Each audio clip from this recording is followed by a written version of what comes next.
Welcome back, everybody, for another deep dive with us. This time, we're going to be tackling the crazy world of online information, specifically in conflict zones. And you know how it is. Like, one minute there's a rumor online, and the next, everybody suddenly is like an expert on it. That's exactly what happened recently with Abu Ubaidah. Now, he's the spokesperson for Hamas's military wing. For those who aren't familiar, that's the Izz ad-Din al-Qassam brigades.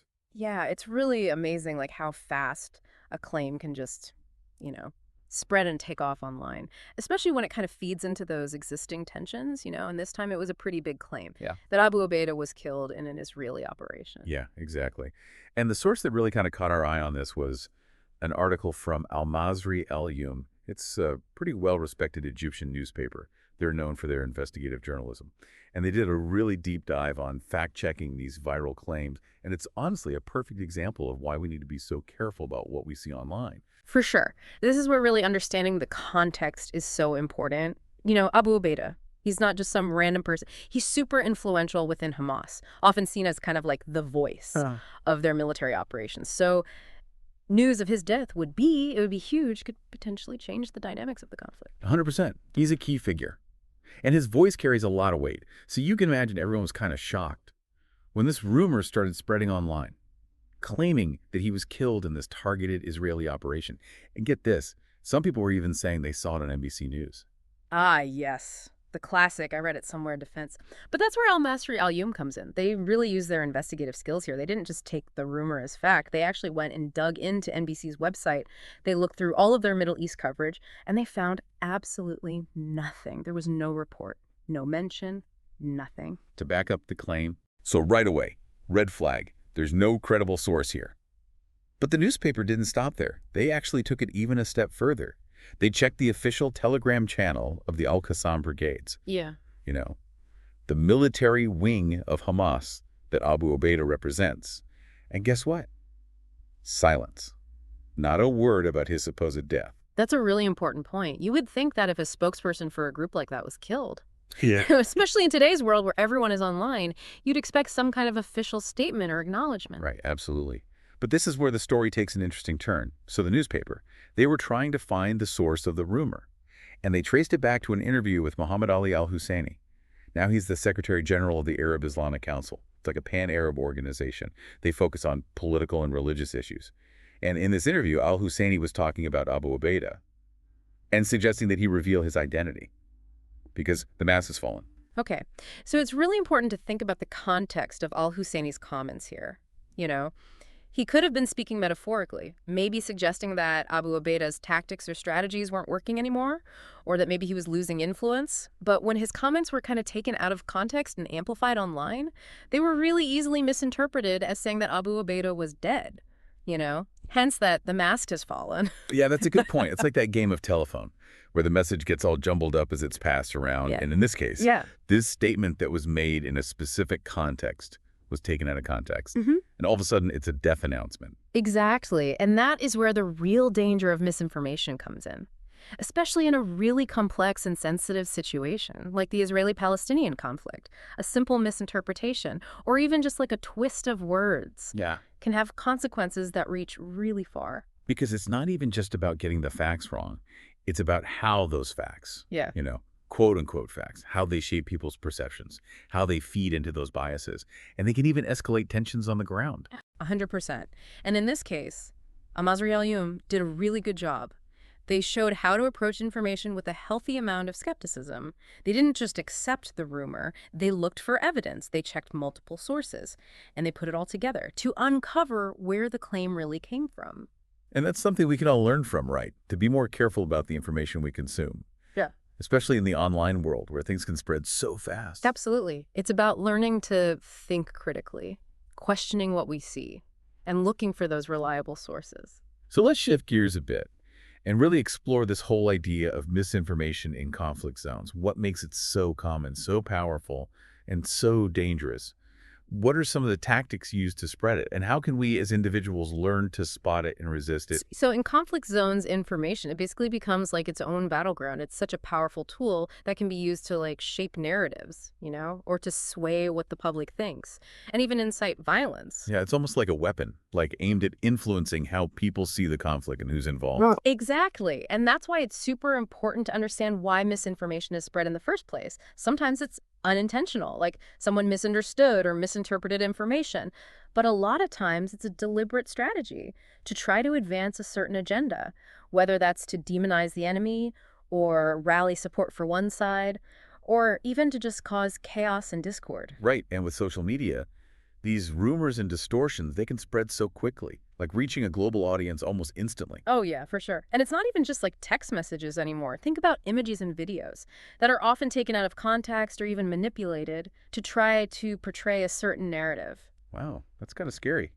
Like you see a powerful image or video, and it can be hard to question if it's even real or not. Right. And that's what makes it so effective. It really plays on our emotions and our biases and our desire to have these quick and simple answers. We see so much information all the time that it's easy to fall for these tactics. So it seems like the Israeli-Palestinian conflict, Mhm. with its history and complexity, Yeah. becomes like this breeding ground for misinformation to thrive. Exactly. It's a conflict where everyone has such strong emotions, where those historical narratives are so ingrained, and where there's just a lack of trust between different groups. All of that makes it easier for this false information to spread. It's like a vicious cycle. Misinformation creates distrust, which then makes people more susceptible to even more misinformation.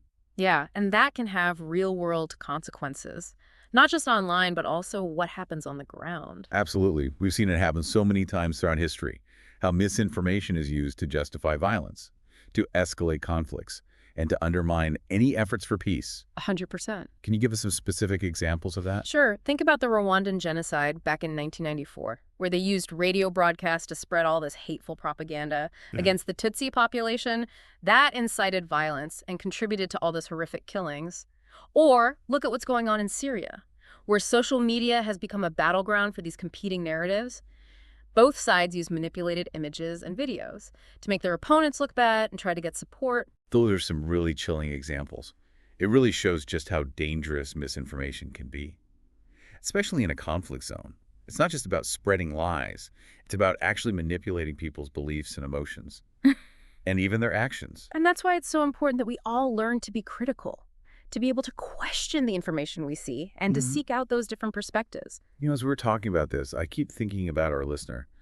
They're all about learning and understanding the world and separating fact from fiction. So for our listener, what would you say are the most important things to keep in mind when they're trying to navigate this complex information landscape?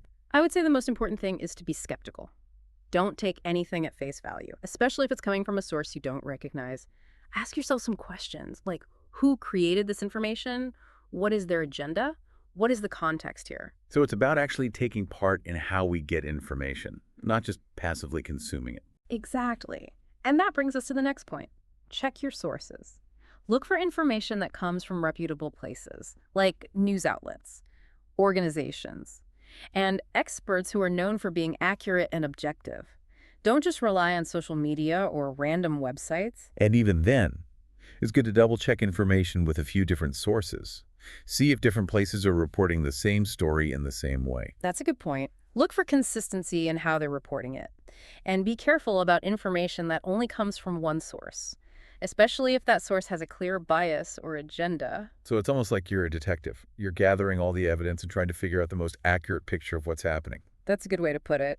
And just like a detective, you need to be aware of any potential biases. Every source has their own perspective, their own viewpoint, their own way of presenting information. Right. So even if a source is generally pretty reliable, you still have to recognize how they're framing the story. Exactly. And that's where it's helpful to look at multiple perspectives.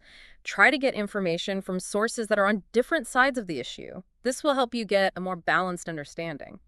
So instead of just accepting one version of the story, we need to be willing to look at different viewpoints, even if they challenge what we already think. Exactly. It's about being open-minded and being willing to question what we believe and understanding that the truth is usually pretty complex. And that can be hard, right? Especially when we see information that supports what we already believe. It definitely is something we all need to pay attention to. We tend to gravitate toward information that confirms what we think, even if it's not actually true. It's called confirmation bias. Ah, that makes sense. We all have our biases, Mm. and it's easy to just seek out information that supports them. Right. So you have to make a conscious effort to step outside of your comfort zone, to look at different perspectives, and to be willing to challenge yourself. It's not always easy, but it's really important to do. If you want to understand the world better. And this takes us back to the story of Abu Ubaidah. Al-Masri al-Yum didn't just believe the rumor, they looked for evidence, checked different sources, and figured out where the claim actually started. That's a good example of what we should all try to do. Definitely. They were great examples of good journalism, which is something everyone can benefit from. It's about being critical, being curious, and being willing to really dig deeper. So it seems like this deep dive into one rumor has actually taught us a lot about how to understand information, especially in a world where misinformation can be so dangerous. Wow, this has really been something else. We started out with what seemed like a pretty basic rumor. You know that Abu Ubaidah, the spokesperson for Hamas's military wing, had been killed. But as we dug deeper, we found something much bigger about information itself, especially in a complex and emotional conflict, like the one between Israel and Palestine. It really shows you that every piece of information we see, like headlines and social media posts, it's all part of a bigger story. And they're often hidden agendas and motivations. And in a conflict zone, where tensions are already high and there's not a lot of trust, those stories can have real-world consequences. Yeah, it's like we're all trying to solve this giant puzzle, trying to figure out what's true from all these little pieces. Some of them are accurate, some are distorted, and some are just completely made up. And it's not always easy to tell them apart, is it? Not at all. It takes a lot of effort Yeah. and awareness, and you have to be willing to challenge what you already think. But it's important. The choices we make about what we believe and what we share, they have the power to shape how we see the world, our relationships, and even how things happen. So as we're wrapping up this deep dive, what are the big takeaways here? What can our listener do to navigate this tricky world of information and become better at figuring out what's true? I think the most important thing is to be skeptical. Question everything. Don't just accept what you see. Especially when it comes to emotional or political topics, look for evidence, get different perspectives, and be wary of anything that just supports what you already believe. So basically, be your own fact checker. Don't just rely on social media or what your friends and family say. Go to the source. See who wrote it. Look for evidence from other reputable sources. I know it takes extra effort, but it's worth it. Yeah, it is. And don't be afraid to ask questions if something seems off, or you're not sure if you can trust a source. Talk to experts, look at fact-checking websites, or have a conversation with people who have different views. The more you know, the better you'll be able to make good decisions and contribute to a more truthful and understanding world. Like we were saying before, we're all detectives in a way. Trying to find clues and put the pieces together, that's what makes learning so interesting. It really does. And remember that learning never really stops. There's always something new to discover, more to question, more to understand. The key is to stay curious, stay engaged, and keep searching for truth and accuracy, especially in a world where there's so much misinformation. Well said. And on that note, we'll leave you with this thought. As you go about your day and you see news stories, social media posts, or you've had conversations about what's going on, think about this story about Abu Ubaidah. Remember how easy it is for misinformation to spread, how it can be used to manipulate people and make conflicts worse, and how important it is to think critically about what you see. Be the learner, be the detective, and be the one who makes a difference. Because the truth matters, and the choices we make about what we believe and what we share can really impact the world around us. Thanks for joining us for another deep dive. We'll see you next time.